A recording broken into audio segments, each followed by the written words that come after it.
भगवान बुद्ध, परमपूज्य डॉक्टर बाबासाहेब आंबेडकर, छत्रपती शिवराय, महात्मा ज्योतिबा फुले, सावित्रीमाई, आरक्षणाचे जनक छत्रपती शाहू महाराज आणि सर्व समतेचे महामानव यांना विनम्र अभिवादन करतो. ज्यांच्या नेतृत्वाखाली 2014 पासून आम्ही काम करतोय, बाबासाहेबांचे नातू डॉक्टर भीमराव आंबेडकर साहेब यांच्या कार्याला वंदन करतो. त्याचबरोबर आजच्या या खुल्या चर्चासत्राच्या निमित्तानं प्रमुख वक्ते म्हणून उपस्थित असलेले आदरणीय सुभचंद्र रामजी,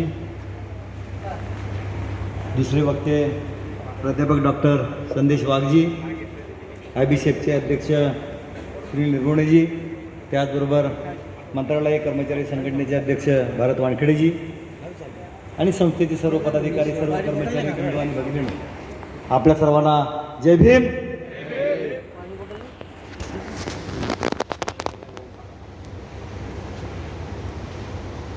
2024 पासून ABCDचा विषय हा सुरू आहे. थोडंसं त्याच्या पाठीमागे जातो. जो उल्लेख झाला आमच्या वाघ सरांनी बोलले की पदोन्नतीतील आरक्षण 4 ऑगस्ट 2017ला मुंबई उच्च न्यायालयानं महाराष्ट्रातलं पदोन्नतीचं आरक्षण बंद केलं, टर्नडाऊन केलं. जो GR काढला होता त्याच्यात मी जाणार नाही, फक्त मी सांगतोय काय की 4 ऑगस्ट 2017ला आपलं आरक्षण, पदोन्नतीचं आरक्षण म्हणजे पदोन्नती होणार नाही, ज्यांचा उल्लेख आता भारत वानखेडेंशी झाला की आता मी उपसचिव होऊ शकत नाही, आणि ते मला बोलता बोलता बोलले साहेब मी लवकरच होईल. मी म्हटलं होणार नाही सांगितलं त्यांना.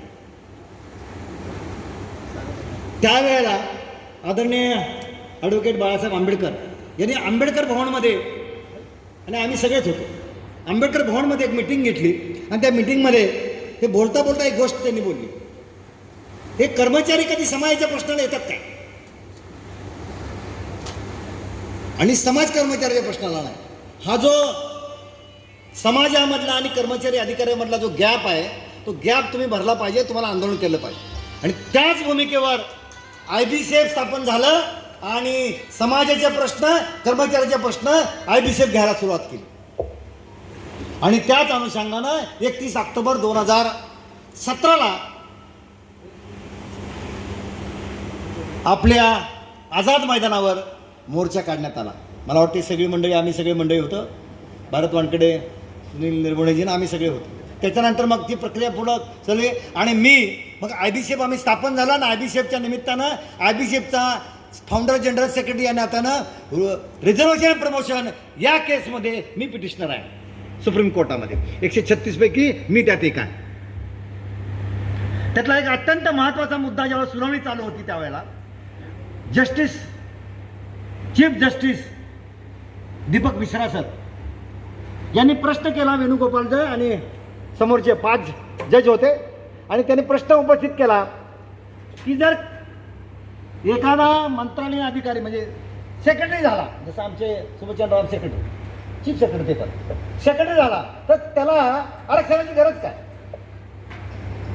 त्याला उत्पन्नाचे हद्द लावूया, क्रिमिनल लावूया, असा प्रश्न उपस्थित केला होता. आणि वेणुगोपाल सरांना प्रश्न विचारला, सरकारी आमचे वकील. परंतु त्याने उत्तर द्यायच्या अगोदर त्या 5 जजपैकी नरिमन सर जे होते त्यांनी उत्तर दिलं. काय उत्तर दिलं ते अत्यंत महत्त्वाचं आहे, ते कुठेही लिखित झालं नाही. आणि ज्यावेळेला त्याने उत्तर दिलं त्यावेळेला मी सुनावणीसाठी तिथं त्या बार रूममध्ये उपस्थित होतो, कोर्ट रूममध्ये. तर त्याच्या वेळेला उत्तर त्याने काय दिलं की सर माझं लग्न हे माझ्या गोत्रात आणि माझ्या जातीत झालेलं आहे. कळलं विषय काय तुम्हाला? मी जरी जज झालो असलो, असं नाही त्यांनी सांगितलं, पण त्याचं उत्तर असं होतं तुम्हाला समजून सांगण्यासाठी, मी जरी जज झालो असलो तरी माझं लग्न ब्राह्मणाची मुलगी मला द्यायला आलेली नाही. कारण का मी आर्थिकदृष्ट्या, शैक्षणिकदृष्ट्या किती जरी उच्च शिक्षित झालो असलो, मला पैसा जरी मिळत असला, चांगला उच्च पदावर जरी झालो असलो, तरी मला माझ्या गोत्रात मला जातीतच लग्न करावं लागलंय, कारण ब्राह्मणाची मुलगी आली. कास म्हणजे मॅरेज वेगळा विषय आहे, इंटरकास्ट मॅरेज वेगळा विषय आहे. त्यामुळे ते जेव्हा सांगितलं तेव्हा कुठलाही कोण आशिषला उत्तर द्यायची लागली नाही. दीपक मिश्रा सरांनी मग काय उत्तर दिलं नाही, गप्प आहे. पण त्याच्यानंतर त्याने जो ऑर्डर दिली त्या ऑर्डरमध्ये मात्र लिहिलं की क्रिमिनलचा विषय विचारात घ्यावा. काय विषय घ्यावा? SC ST साठी क्रिमिनल लावण्याचा विचार करावा अशा प्रकारच्या ऑर्डरमध्ये लिहिलं गेलं. पण ते इम्प्लिमेंट नाही झालं, कारण अजून त्या केसचा निर्णय लागलेला नाही. अद्यापर्यंत ते तसंच पडले. रिझर्वेशन प्रमोशनचा प्रश्न अद्यापर्यंत सुप्रीम कोर्टामध्ये पेंडिंग आहे. तो पेंडिंग ज्युडिशियल पॉलिटिक्स चाललंय, पेंडिंग तो राजकीय दबाव चालू आहे, सरकारी दबाव चालू आहे, म्हणून ते पेंडिंग आहे. पण त्याच्या अगोदर तेच केस चालू असताना हे केस मात्र सुरू ही जी आता ABCDचा जो विषय आहे तो ABCDचा केस झाली आणि त्या केसच्या अगोदर या केसचा निकाल लागला. 1 ऑगस्ट 2024चा जो निकाल आहे, 1 ऑगस्ट 2024चा निकाल आहे, त्याची निकालाची प्रत माझ्याकडे पण आहे, जी संदेश सरांनी दाखवली. याच्यामध्ये अत्यंत महत्त्वाची गोष्ट काय आहे की हे निकाल जो आहे 565 पानाचा आहे. या 565 पानामध्ये हे जे आपले डॉक्टर धनंजय चंद्रचूड सर आहेत, ते चीफ जस्टिस आहेत, ते चीफ जस्टिस आणि मनोज मिश्रा हे 2 जजने एक जजमेंट दिलेलं आहे आणि ते जजमेंट जे आहे ते 140 पानाचं आहे या 565 पानामध्ये. दुसरं BR गवई, भूषण गवई, जे आता नुकतेच चीफ जस्टिसवरून निवृत्त झाले, बरोबर आहे, ते त्यांचं जजमेंट आहे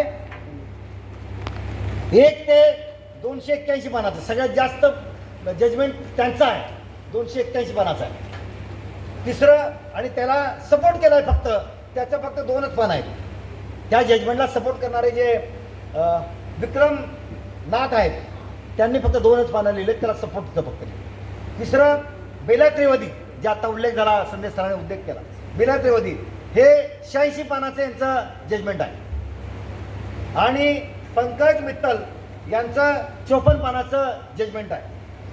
आणि सतीश चंद्र शर्मा यांचं 2 पानाचं जजमेंट आहे. या 7 जजनी जो रिझल्ट दिलेला आहे त्या 7 पैकी 6 विरुद्ध 1 अशा प्रकारचे जजमेंट हे पास झालेलं आहे. या जजमेंटमध्ये जो उल्लेख झाला आहे तो अत्यंत महत्त्वाचा गोष्ट. हे काय प्रकार आहे, ABCD काय प्रकार आहे आणि कशामुळे झाले, कशामुळे सुरू झाले आपल्या लोकांना माहीतच नाही, चर्चाच नाही. ABCD हे फक्त काहीतरी कर्मचाऱ्याचं आहे, बऱ्याच लोकांना वाटते. कुणाचा हा विषय? ABCD हा कर्मचाऱ्याचा आहे. हा कर्मचाऱ्याचा नाही तर नोकरीत येणाऱ्या विद्यार्थ्याचा आहे. नोकरीत येणाऱ्या, कारण शिक्षण झाल्यानंतर नोकरीतच येणार ना पहिल्यांदा, एंट्रीसाठी आहे, भरतीसाठीचा विषय आहे. नोकरीमध्ये भरती झालेल्यांसाठी नाही ABCD.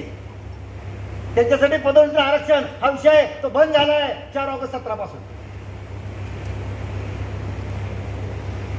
म्हणजे आपल्याला जमलेले सगळे पदार्थ जे मंडळी आहेत सगळी यांच्या कुटुंबातल्या त्या मुलांचा आहे आणि मुलींचा आहे. प्रश्न काय झालाय की आपल्याला काय वाटतंय, आमच्या बापानं हे सगळं संविधानात करून दिलंय, कुणाचा बाप संविधान बदलू शकत नाही. बरोबर ना? बरोबर का नाही? असंच आहे का नाही? असंच आहे ना की कुणाचा बाप संविधान बदलू शकत नाही, आमच्या बापानं केले. आणि मग आरक्षण पण जात नाही, काहीच जात नाही. त्यामुळं कर्मचाऱ्याची आंदोलनं, ही सामाजिक जे प्रश्नाची आंदोलनं ही ताकदवर होणार झालेली आहेत. मराठा आरक्षणचं आता उदाहरण सांगितलं, 65 किती 56 मोर्चे काढले त्यांनी. 58, बरं काय तुमचं 58 घ्या, बरोबर का नाही? एवढे मोर्चे काढले, कायद्याच्या कसोटीवर नाही ते तरी काढलं त्यांनी. आणि आमचं सगळं कायद्यात असून आमचा बट्ट्याबोळ केलाय. हे आपल्याला कळणच झालंय की कसा बट्ट्याबोळ केलाय. काय विषय होता तर सर्वोच्च न्यायालयाने जो 1 ऑगस्ट 2024ला जो निर्णय दिला, 6 विरुद्ध 1 न दिला, तर तो कुठला होता तर बाबा सिव्हिल ॲप्लिकेशन 23/17/2011चं सिव्हिल ॲप्लिकेशन आहे. ते काय आहे तर बघ, state of Punjab versus Devendra Singh versus and others. पंजाबचा जो SC आणि बॅकवर्ड क्लास, ST नाही त्याच्यात, SC आणि backward class reservation in service act 2006 याच्या संबंधी होता. यांनी काय केलं तर बाबा त्यावेळेला त्यांनी त्यावेळेच्या वाल्मिकी आणि मजहबी शीख यांना आरक्षण देण्याचा कायदा पास केला आणि निर्णय घेतला 50% आरक्षण. मग हा जो कायदा आहे हा किती ना बाबा काय झाला विषय तर हा कायदा सीवी जसं चिन्हया जे आहे या चिन्हयाच्या केसमध्ये जे 29 मार्च 2010 जे CW जे रिट पिटिशन होतं ते 18/290 2009चं रिट पिटिशन होतं आणि त्यानुसार हा जो 3 बेंचचा तीन जजचा बेंच जो आहे त्या बेंचमध्ये जो काय SCचा जो आंध्र प्रदेशचा जो SCचा कायदा आहे आंध्र प्रदेश सरकारचा SC relationship and reservation act 2000चा होता. त्या अनुषंगानं जे रामचंद्रन राजीव कमिशन अशा प्रकारचं कमिशन नियुक्त केलं होतं आणि त्यांनी शिफारस केली होती की बाबा काय SCचं जे 15% आरक्षण जे आहे ते 15% आरक्षण group A 1%, group B 7%, group C 6%, group D 1%, असं 15%चं डिव्हिजन केलेलं होतं. आणि हे डिव्हिजन जे आहे हे डिव्हिजन करण्याचा जो विषय होता तर हे पंजाबचं आरक्षण जे केलेलं आहे संविधानिक नाही असा निर्णय या केसनं दिला. आणि ते दिल्यानंतर पंजाब आणि हरियाणा हायकोर्ट जो आहे तो हायकोर्टने निर्णय देऊन त्यांनी सांगितलं की सर्वोच्च न्यायालयाच्या 30 जजच्या समोर हा दाखल करा, तिथं नाही. मग त्यांनी पुढे काय केलं लार्जर बेंचकडे गेलं. लार्जर बेंचमध्ये किती त्यांचा 3च्या नंतर किती होतं तर 5 जजच्या समोर हा दिला आणि 5 जज समोर जो निर्णय होता तो काय निर्णय होता त्यात प्रश्न हे लिहिले या सगळ्या पिटिशनमध्ये ह्या निर्णयामध्ये आहे. 5 जज समोर जे 3 प्रश्न होते. काय प्रश्न होता जो पृष्ठ क्रमांक 13वर आहे या जजमेंटच्या 13वर आहे काय तर पंजाबचा 2006चा कायदा हा घटनादृष्ट्या व्हॅलिड आहे काय हा प्रश्न होता. दुसरा प्रश्न होता राज्य सरकार 2006च्या कायद्यानुसार आरक्षण देण्यास सक्षम आहे का. सक्षम म्हणजे कॉम्पिटंट आहे का, त्याला अधिकार आहे का. तिसरा प्रश्न होता EV Chennaiah and state of Andhra Pradesh हा निर्णय रिव्हिजिट करण्याची गरज आहे का. रिव्हिजिट म्हणजे काय तर पुन्हा त्याचं रिव्हिजन करण्याची गरज आहे का, त्यात काय दुरुस्त करण्याची गरज आहे का. हे 3च प्रश्न होते. आता मला सांगा जर हा पंजाबचा विषय आहे, विषय कोणाचा आहे हा पंजाबचा विषय आहे, देशाचा विषय आहे काय. विसरून जाऊ नये म्हणून एक गोष्ट सांगतो की जो रिझर्वेशन प्रमोशन म्हणजे डिंगळे साहेबांना चांगलं माहिती आहे बरोबर आहे. रिझर्वेशन प्रमोशन ही जी कुणाची केस आहे महाराष्ट्रातली तर विजय घोगरे नावाच्या अधिकाऱ्याची आणि ते मराठा आरक्षणाला पण होता. जर्नैल सिंग पंजाबचीच केस आहे. ह्या 2 केस संबंधी म्हणजे जर्नैल सिंगची ही केस आहे पूर्ण देशभर लागू झाली आणि महाराष्ट्राची केस त्याला टॅग झाली म्हणजे जोडली गेली. तर हे केसमध्ये कुठंही असं म्हणलेलं नाही काय की SCला किंवा STला क्रिमिनल लावा, त्याच्यात ABCD करा, हा विषयच नाही त्याच्यात. तरी सुद्धा कोर्टानं हा विषय घेतला काय क्रिमिनल लावा त्याला. 2 दिवसापूर्वी सर एका आपल्या समाजाच्या प्रसिद्ध वकिलाकडे भेटायला गेलो होतो असंच निमित्ताने. ते 2 वकिलांचं म्हणणं काय ते चीफ जस्टिस होते ना त्यांचं किती 50 वर्ष 35 का 50 वर्ष एवढी सेवा केली ते काय असंच लिहितील काय. आणि आता 5 वर्ष झाले 2 वर्ष झालेला वकील कसं काय विरुद्ध बोलू शकतो. त्या वकिलाला मी उत्तर दिलं सर तथागत भगवान बुद्ध यांचं वय काय होतं. तथागत भगवान बुद्धांच्या शिष्य कोण होतं बनते आनंद सारीपुत्त महामोगलायन हे वयानं काय गुरुजी बरोबर ना मोठे होते पण शिष्य कोण होतं आनंद वयानं लहान. पण त्यांना सगळं माहित होतं ना पाठ होतं का नाही. आणि भगवान बुद्धाच्या धम्मामध्ये आणि ह्या समतेच्या विचारामध्ये बाबासाहेब आंबेडकर म्हणतात ना हो काय हे ज्ञानानं मोठा माणूस पाहिजे वयानं मोठा असं चालत नाही. किंवा सेवेने मत असून चालत नाही. डॉक्टर भीमराव आंबेडकर साहेब 2014 मध्ये भारतीय बौद्ध महासभा. पण जे मी कुणाला टीका टिप्पणी करायचा मुद्दा नाही माझा, पण 2 महत्वाचे निर्णय घेतले ना त्यांनी. काय महत्वाचे निर्णय घेतले की बाबा भगवान बुद्धाच्या नंतर सम्राट अशोकाची फोटो लावणं पाहिजे. हा निर्णय घेतलाय ना किती वर्षानं. लोकांना माहित नव्हतं काय सम्राट अशोक. झाला ना निर्णय, त्यांचाच प्रस्ताव आहे. दुसरी गोष्ट, जे विरोधक मंडळी सगळे आहेत त्याला एक केलं पाहिजे आणि सगळ्यांनी एकत्र काम करायला पाहिजे. ही भूमिका भीमराव आंबेडकर साहेबांची, बाबासाहेबांच्या नातवाची आहे. आणि नुसत्याच रक्ताच्या वारसदाराची नाही हो, रक्ताच्या आणि विचाराच्या वारसदाराची आहे. आता माणसं म्हणतायत रक्ताचे वारसदार काय करायला लागले ते बघून घ्या. दुसरे त्यामुळं कोण किती दिवस काम केलं हे महत्वाचं नाही, काय भूमिका आणि किती नॉलेज आणि किती अभ्यास आहे त्याच्यावर आहे. कालचा मुद्दा होता सर, काल आपण एका कार्यक्रमात होतो शिवाजी मंदिरला. 2 अत्यंत महत्वाची गोष्ट जे समोर आल्या. एक, पारधी समाज. महाराष्ट्रामध्ये 14 जाती आहेत पारधीच्या आणि देशामध्ये 200 जाती आहेत. यांना देशात 72 तास कुठं बी एका ठिकाणी 72 तासापेक्षा जास्त राहायची अनुमती नाही. 1871 नाही, 1871चा कायदा आहे. त्याच्यात जाणीवपूर्वक लिहिलंय हे पारधीवाले जातीवंत पहिल्यापासून जन्मानच गुन्हेगार, असं कुठं आहे काय? लिहिलंय त्या कायद्यात, कळलंय का? आणि यांना जर 72 तास एका ठिकाणी थांबायचं नाही तर ते मला सांगा भारतीय नागरिकत्व कसं त्यांना मिळणार? कसं मिळणार? मतदानात कसं त्यांना येणार? सिंपल गोष्ट आहे की नाही? आता हा जो प्रकार चाललाय आपला कोणत्या पद्धतीने कसं चाललाय. दुसरा मुद्दा होता की ही जी प्रक्रिया चालू आहे, कुठली पण घ्या प्रक्रिया चालू आहे, प्रतिनिधित्व काय आहे आम्हाला का नाही? देवाधर्माच्या सगळ्यासाठी करोडो रुपये चालले आहेत आणि मात्र मग या विकासासाठी शिक्षणासाठी पैसा नाही. त्यात एक मुद्दा समोर आला होता, निरंजन टकले सरांनी सांगितला होता की काय मुद्दा आला की शिक्षणाचा जो आता 2020चा जो काय नवीन शिक्षण धोरण, शैक्षणिक धोरण आले त्यात काय म्हणलंय की नाही आता शिक्षक ठरवणार.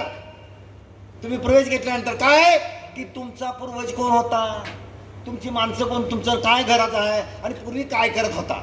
म्हणजे शिंप्याचा माणूस काय करत होता, मातंगाचा माणूस काय करत होता, मानाचा माणूस काय करत होता, काय नाही ते त्या पूर्वज काय करत होते त्याप्रमाणे त्याला काय देणार, कौशल्य शिक्षण देणार. मग मला सांगा मग आपल्याला काय द्यायचं, ढोरं वाढायचं? हा मातंगानं काय काय काय करतात मातंग माहिती का नाही? रशिया हा नाव्याला बरोबर आहे, चांबाराला असं होणार का?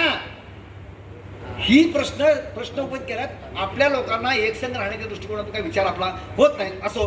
पण या 3 प्रश्नासंबंधी ज्यावेळेस हे 3 प्रश्न निर्माण झाले होते या 5 जजच्या खंडपीठाबरोबर, तर त्यांना हा पहिला विषय होता की इंदिरा साहनीच्या केसमधील 9 जजचा जो निर्णय आहे. इंदिरा साहनी म्हणजे काय, कधीचा विषय हा? मंडळ आयोग 92चा विषय. तर त्यावेळेला 9 जजचा निर्णय दिला बेंचनं, संविधानिक बेंचनं 9 जजचा निर्णय होता. तो कोर्ट करून चिन्मया केसमधील जो निर्णय आहे 5 जजचा, तो 5 जजचा 3 जजनी सांगितलं की नाही हे रिव्हिजिट करण्याबाबत नमूद करून टाक. 9 जजचा निर्णय, 5 जजचा निर्णय आणि म्हणतंय कोण? 3 जजचा निर्णय म्हणतोय की नाही हे चिन्मयाच्या केसला रिव्हिजिट करायला पाहिजे. हे चुकीचं आहे ना. ज्युडिशियल कोणत्याही कारण त्यांनी दखलपात्र कारण त्यात नमूद केलेलं नाही. डायरेक्ट सांगितलं तिघांनी की नाही हे रिव्हिजिट करायला पाहिजे. आणि कधी सांगितलंय? 15 वर्षानंतर. कायद्याच्या भाषेत मंडळी, कायद्याची मंडळी आहेत मंडळी इथं बरोबर नाही, कायद्याच्या भाषेत 15 वर्षानंतर रिव्हिजिट करण्याचा निर्णय का घ्यावा हा प्रश्न निर्माण झालाय. लॉ ऑफ लिमिटेशन आहे. दुसरी गोष्ट, हा लॉ जर डिसाईड झाला असेल तर त्यात बदल करायचा अधिकार खालच्याला कुठं नाही, त्याच्यापेक्षा लार्जर जजला. जर 9ला झाला असेल तर 11ला व्हायला पाहिजे, 7ला झाला तर 9नं करायला पाहिजे, 3ला झाला तर 5 करायला पाहिजे. ही सिंपल गोष्ट आहे. तरी पण ती गोष्ट ते बेला त्रिवेदी मॅडम जे आहेत ना, जज आहेत, त्यांनी या मुद्दे त्यात घेतलेले आहे. आंध्र प्रदेशचा जो निर्णय जो आहे, रिझर्वेशन ॲक्ट जो आहे 2000चा, तो हा कायदा 5 जजच्या बेंचनं ईव्ही चेन्नईच्या केसमध्ये असंवैधानिक असल्याचा निर्णय देऊन त्याच्यामध्ये सांगितलं की हे संविधानिक आहे. आंध्र प्रदेशचा निर्णय, जर आंध्र प्रदेश निर्णय असंविधानिक आहे, तुम्हाला माहिती आहे काय, म्हणजे जे आंध्र प्रदेशचा निर्णय जो आहे तो 2000चा, नंतर समजा हा पंजाबचाच आहे, तर हे यांनी काय केलंय, नंतर ॲक्ट बदलले 2018 मध्ये केला, कारण हे मग हे सगळं रिव्हिजिट करून काय काय करून करायचा केला आज. परंतु हा जो मुद्दा चाललाय की कशाबद्दल चाललाय का, जर पंजाब राज्य जर हा जो सर्व्हिस ॲक्ट 2006चा आहे, तर पंजाब आणि हरियाणा कोर्टानं 29 मार्च 2010 रोजी असंवैधानिक म्हणल्याचा जो निर्णय पंजाब हायकोर्टानं दिला होता, पंजाब आणि हरियाणा हायकोर्टानं दिला होता, तर तो जो आहे तर त्याच्यामध्ये एक लिगल सिस्टम ठरलेली आहे ना, की जर 2 जजनं दिला तर 3 पुढं म्हणायला पाहिजे, 3 दिला तर काय, ही लिगल सिस्टम आहे असं टिप्पणी करू शकत नाही. कारण का आपल्यात बऱ्याच वेळेला चळवळीत करणार कुणी किती माणसानं बोलले काय नाही. मग आमच्याकडं आलं ते भारतीय बौद्ध महासभेनं, म्हणजे भीमराव आंबेडकर साहेबांनी भारतीय बौद्ध एक धोरण आम्ही घेतलं आणि म्हटलं नाही आम्हाला मान्य नाही. अरे तो बाबा हे बस आम्ही जाणीवपूर्वक भीमराव साहेबांना सांगितलं की कोणाचं नाव लिहू नका. आम्ही त्यांनी कोणी काय सांगितलंय, समाजाच्या हितासाठी काय निर्णय घेणं गरजेचं आहे तो आम्ही घेतला अशा पद्धतीनं. त्यामुळे असं काय एकमेकाला काउंटर करण्याची सिस्टीम ज्युडिशियलमध्ये नाही. तेव्हा ज्युडिशियल ही सिस्टीम अशी आहे, लिगल सिस्टीम जी आहे त्याप्रमाणे करणं गरजेचं आहे. त्यामुळं कोर्ट जो प्रस्तावित निर्णय जो आहे तो प्रस्तावित निर्णय कोर्ट बदलू शकत नाही. जोपर्यंत सामाजिक घटनात्मक आर्थिक बदल होत नाही तोपर्यंत हा घट असा बदलता येत नाही. अशा प्रकारची प्रक्रिया आहे. आणि या प्रकरणाचे हे जे पंजाबचं जे केसचं प्रकरण आहे, या प्रकरणात 3 जज यांनी जो कोणतेही कारण नमूद न करता 5 जजकडे जो 15 वर्षानंतर जो फेरफार केला आहे, रेफर केला, हेच मुळात चुकीचं आहे अशा प्रकारचं. कारण ज्युडिशियल पॉलिटिक्स करून काही ना काहीतरी गोष्टी घडल्या असाव्यात याच्या पाठीमागं याच्यामध्ये वाटते.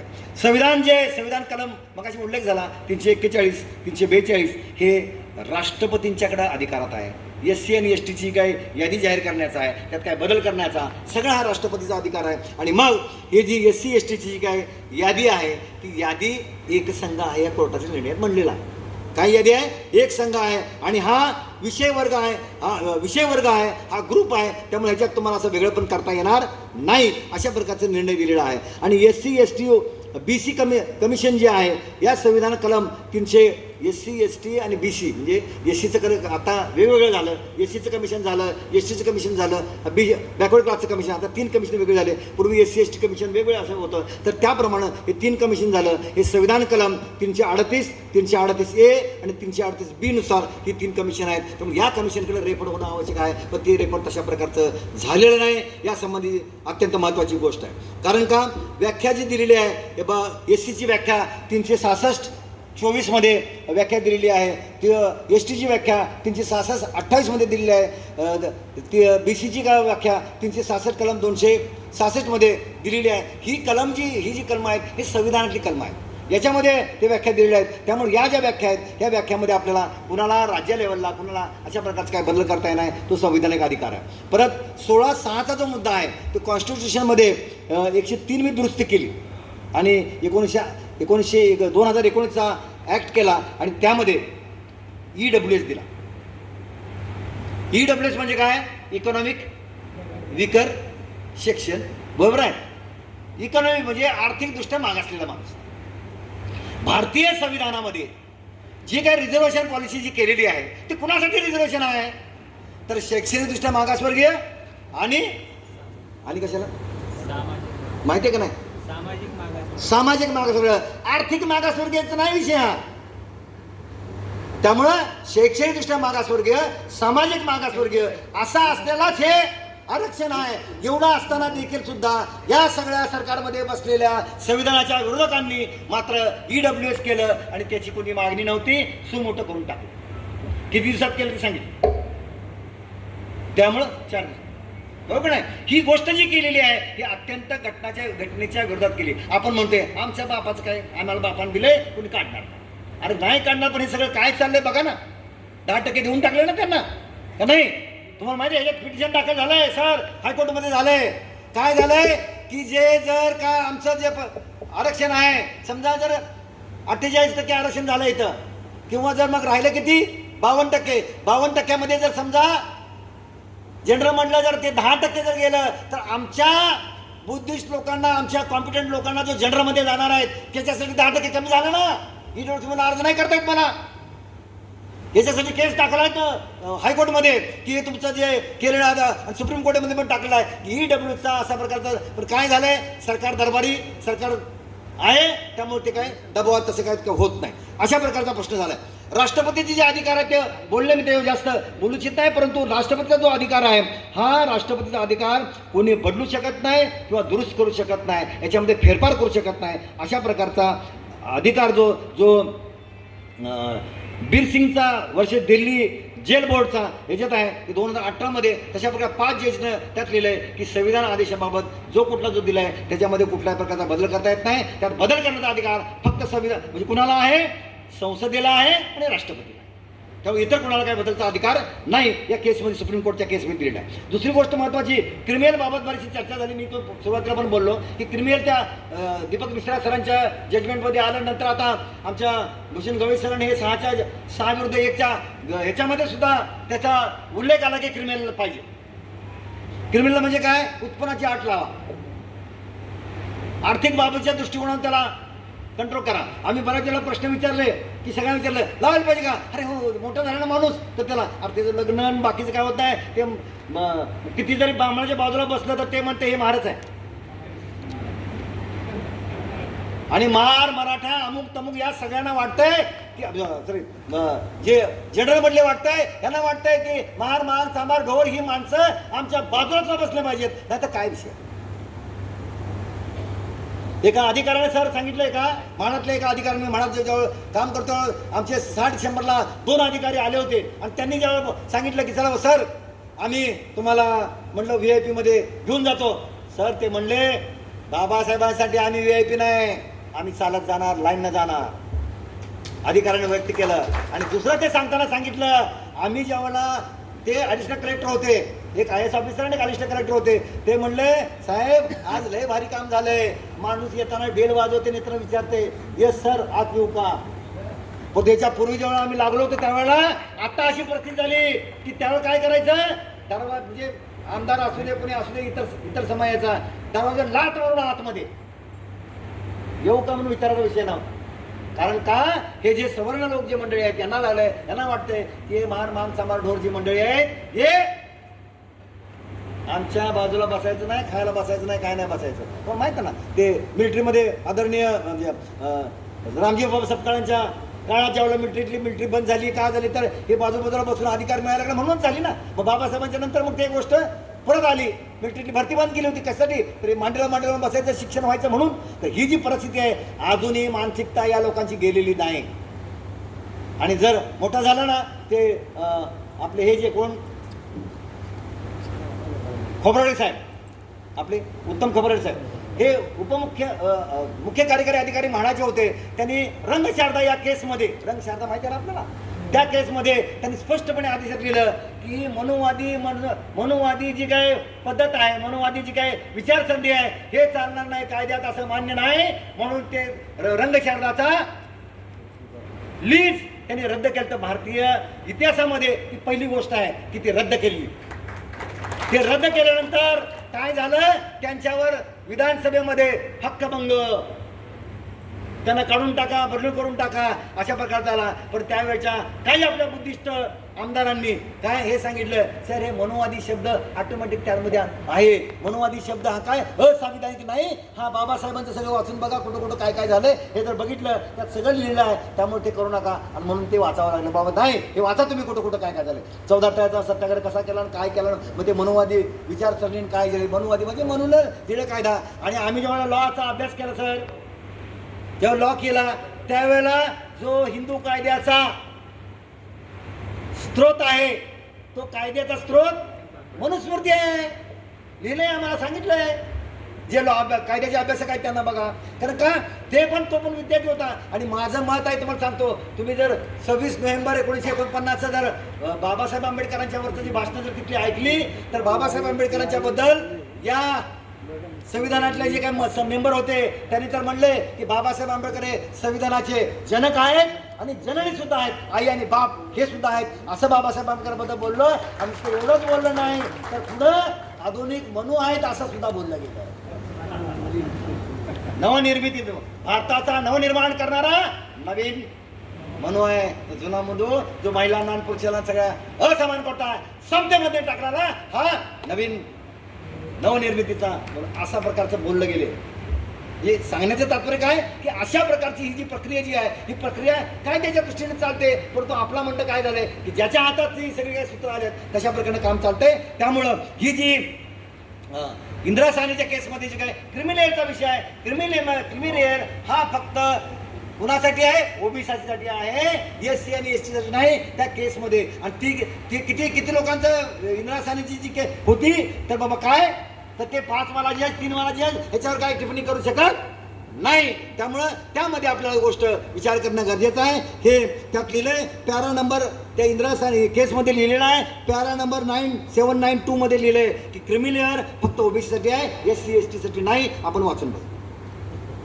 दुसरी गोष्ट या EV चिन्नैयाच्या केसमध्ये सुद्धा 5 जजच्या निर्णयामध्ये सुद्धा हे लिहिलंय की जज HK सेमा पॅरा नंबर 48 नुसार लिहिलंय की फक्त ओबीसी साठी क्रिमिनल राहील, एससी एसटी नाही असं स्पष्टपणे लिहिलं गेलेलं आहे.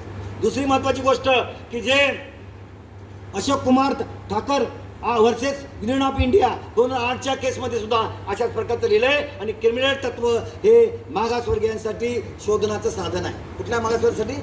बॅकवर्ड क्लाससाठी. त्यासाठी बाबा तर त्याचं उत्पन्न आहे का नाही, मागासलं पण आहे का नाही ते तपासण्यासाठी आहे. कारण का त्याचं एज्युकेशनल ओबीसी आहे, एज्युकेशनल आणि सामाजिक मागासले नाहीत तर ते कुठले मागासवर्गीय आहेत बाबा तर बाबा म्हणजे शिक्षण तर नाही मिळालं, आर्थिक नाही मिळालं म्हणून त्यांना क्रिमिनल लावलं गेलं.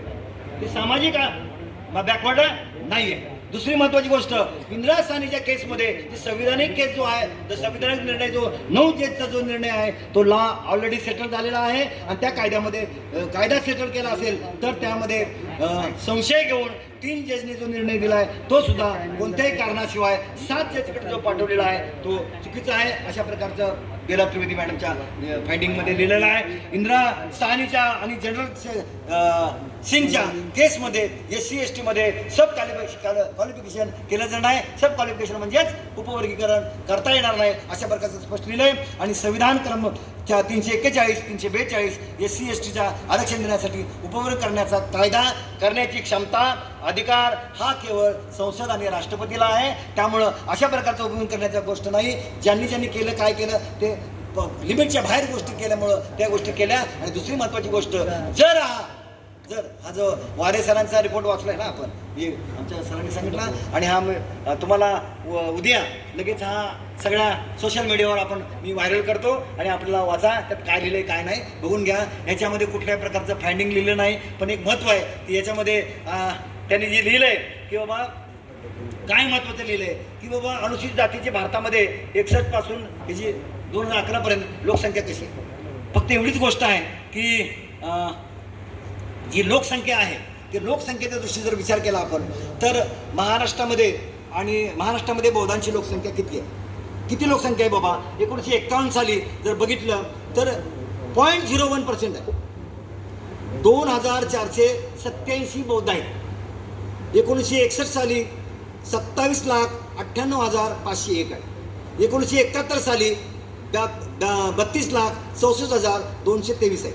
1981 साली 39,46,46,149 आहे. 1991 साली 50,40,785 आहे. 2001 साली 58,38,710 आहे. 2011 साली 65,31,200 आहे. जर भारताचा विचार केला तर भारताच्या मध्ये बघितलं तर खूप आहे ते मी आता सांगत नाही. भारतामध्ये खूप संख्या कमी आहे पण त्या तुलनेत बघितलं तर 1961 साली 7.0% होतं. किती पर्सेंट होतं? 7.0%. हे जे 13% आलंय याचं काही गणित माहिती आहे का तुम्हाला? 13% कुठून आलं आणि कधीपासून सुरू झालं 13% आरक्षण?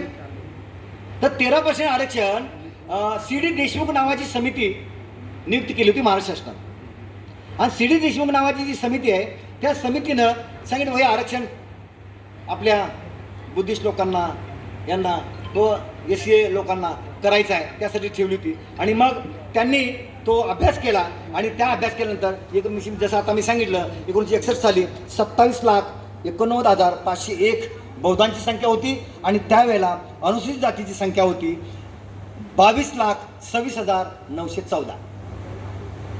या दोन्हीची मिळून जर म्हणजे महाराष्ट्राची होती महाराष्ट्रातली बौद्धांची होती 7.05 आणि अनुसूचित जातीची लोकसंख्या होती 22,26,914 म्हणजे 5.63.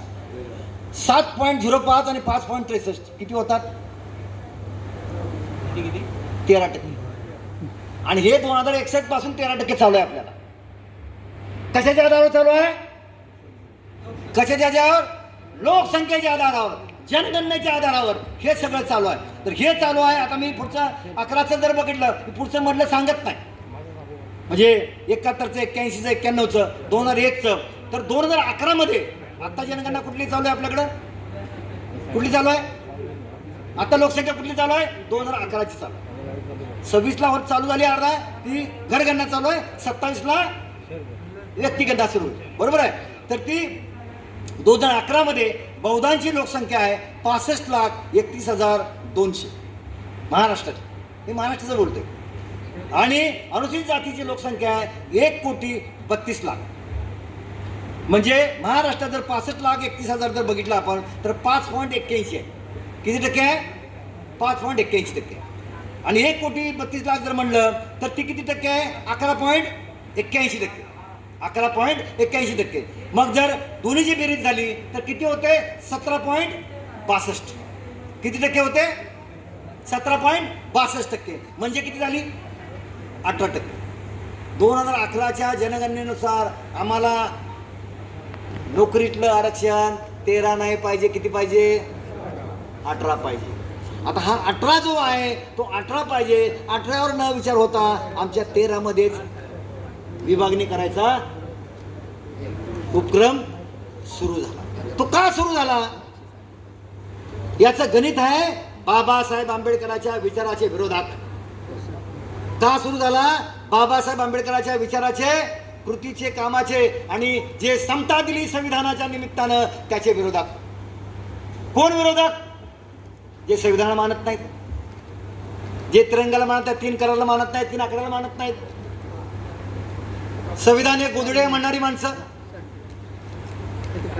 मनुस्मृतीचं भलावण करणारी माणसं, चातुर्वर्णाचं भलावण करणारी माणसं, विषमतेचं समर्थन करणारी माणसं, संघटना संस्था यांना ते नको आहे. तर हे सगळं काय कशामुळे झालंय? बाबासाहेब आंबेडकरांनी आरक्षण दिलं. म्हणजे आरक्षण दिलं म्हणजे आपल्यावर काय ह्या स्वातंत्र्याच्या वेळेला आपल्यावर काय उपकार केलाय काय? आमचे बरेच लोक म्हणतात आमच्यावर उपकार आहे. काय म्हणतात? और उपकार नाही. भारतीय स्वातंत्र्याच्या वेळेला बाबासाहेबांना संधी मिळाली. स्वातंत्र्य नुसतं माणसा स्वातंत्र्य काय फक्त सत्ता बदल करणार आहे काय? नाही. तर संपूर्ण समाज जो आहे तो समाजाला स्वातंत्र्य द्यायला पाहिजे. आणि म्हणून जे अस्पृश्य लोक आहेत ते सगळं जो इतिहास बाबासाहेबांनी सगळं केले ना ते बाबासाहेबांनी समतेची क्रांती का केली? तर याच्यासाठी केली की सगळ्यांना समतेत यायला पाहिजे, सगळ्यांना या सत्तेमध्ये वाटा पाहिजे, सत्तेमध्ये सहभाग पाहिजे. म्हणून रिझर्वेशन केलेलं आहे. जर आपले जर 12 घोडे असे उभा केले, एक सशक्त थोडासा अजून कमी सशक्त त्यापेक्षा सशक्त आणि एकदम कमी कमी कमी कमी असे जर घोडे उभे केले, पहिला कुणाचा नंबर येईल? जो ताकदवर आहे त्याचा नाही येईल का नाही? मग जे ज्याला खायला नाही, ज्याला प्रॉब्लेम आहे त्याला काय करावं लागेल? बूस्टर द्यावं लागेल ना का नाही? बूस्टर द्यावं लागेल का नाही? तर तसं बूस्टर हे ताकदीसाठी या सत्तेतल्या सहभागासाठी बरोबर पाळण्याचा जो विषय आहे तो बाबासाहेब आंबेडकरांनी संविधानाच्या माध्यमातून हे सगळं दिलंय. आणि एकट्याने दिलं नाही, सगळ्या 292 यांना सगळ्यांना पूर्ण उरले बाबासाहेब सगळे उत्तर देऊन सगळं करून. आणि म्हणून बाबासाहेब म्हणलं होतं ना की माझ्या सवलती माझ्या पोटाच्या खिशात आहे, ते सगळं देऊन टाकले. ही सगळी परिस्थिती असताना हा जो बघतोय आपण तर याच्यामध्ये आपल्याला बघायला गेलं तर समजा ABCD बद्दल जे वर्गीकरण जे समिती झाली, हे समितीचा रिपोर्ट जो आहे ना समितीचा, आणि परत शासनानं ह्याच्यावर परत समिती नेमली अभ्यास करायला. त्याच्यात सांगितलं काय, कुणाचे, एकाच समाजाचे ज्यांनी मागणी केली काय, आम्हाला 7% मागणी काय पाहिजे, 7% आहे.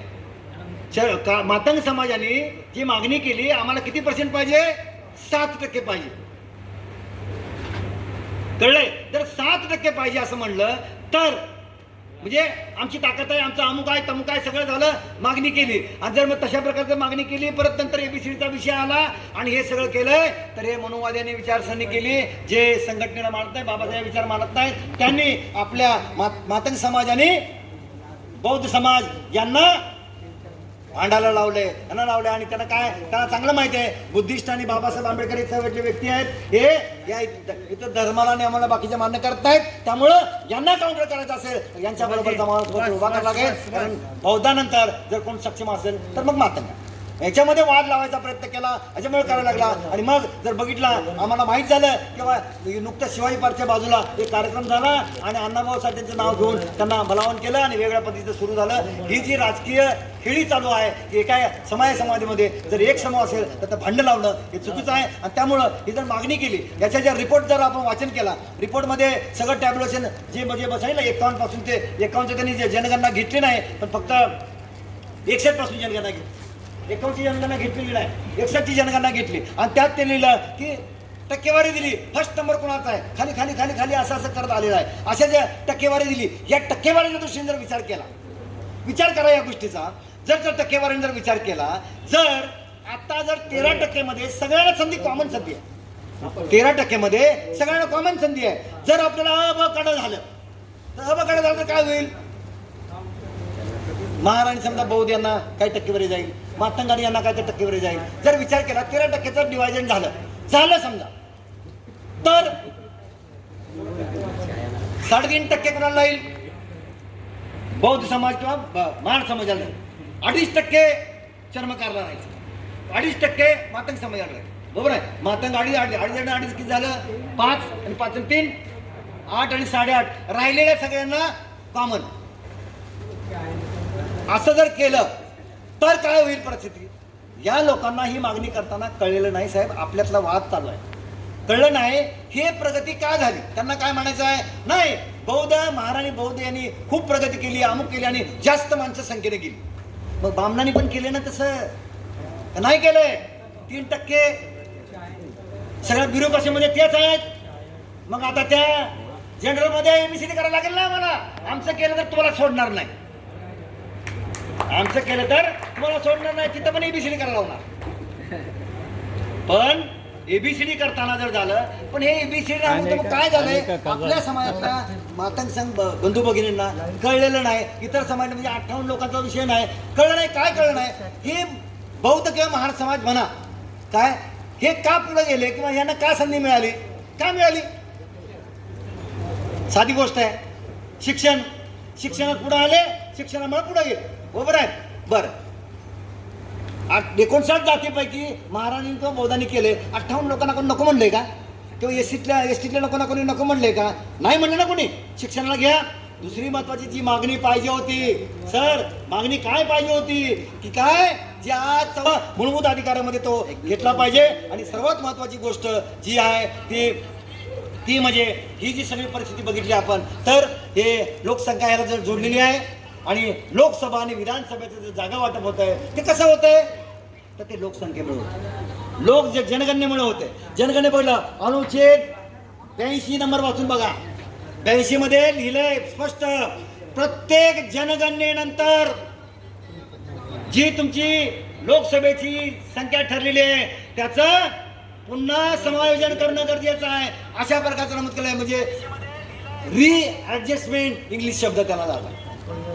आणि त्याच्यासाठी संसदेनं कायदा करावा लागतोय. आणि कायदा करून मग त्याला म्हणता, तुम्ही बऱ्याच लोक ऐकला असेल, डिलिमिटेशन कमिशन, डिलिमिटेशन ऍक्ट असं ऐकलं असेल तुम्ही. डिलिमिटेशन ऍक्ट म्हणजे काय त्याचा मराठी अर्थ, हे पुन्हा समायोजनाची कमिटी. तर त्याला दुसरा अर्थ असा आहे की सीमांकन आयोग.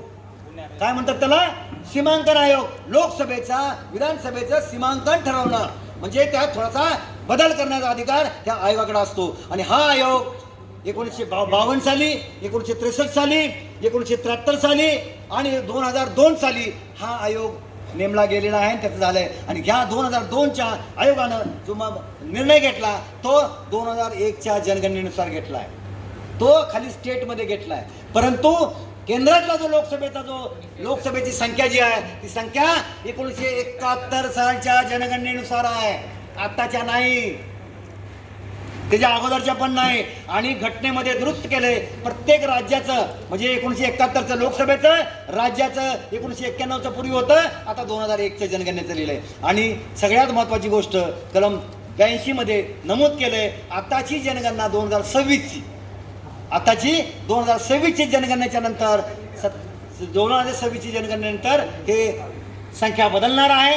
आणि ही घटना जी दुरुस्त केली ती 87 दुरुस्त घटना केलेली आहे, 2003 मध्ये केलेली आहे. त्यामुळे 2026ची जनगणना अत्यंत महत्त्वाची आहे.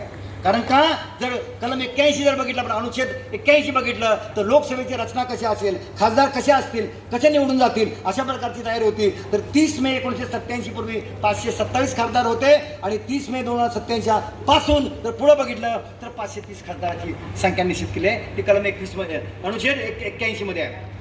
80 मध्ये सांगायची गरज नाही. राज्यसभेची रचना कशी असेल, खासदार कसे असेल ती नमूद केलेली आहे. 330 मध्ये महत्वाची गोष्ट आहे, ते 330 मध्ये जो अनुच्छेद आहे, लोकसभेमध्ये SC आणि STच्या जागा राखून ठेवणं हे लोकसंख्येवर अवलंबून आहे. कशावर अवलंबून आहे?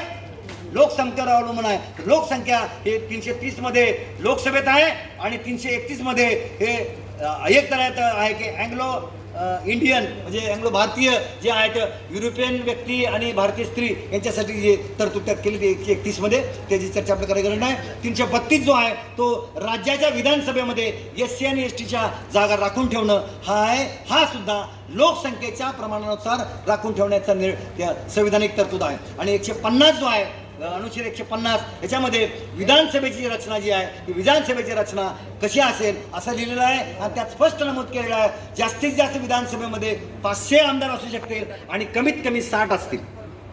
60 पेक्षा कमी असणार नाहीत. 60 आणि 500 अशा प्रकारचं लिमिट त्यात टाकलेलं आहे. त्यामुळं काही ठिकाणी जसं गोव्याचं विधानसभा बघितली तर ती 60 विधानसभेची विधानसभा आहे. तर त्यामुळं महाराष्ट्रात जर विचार केला तर 1961 मध्ये 61-62 मध्ये 264 विधानसभेच्या संख्या होता.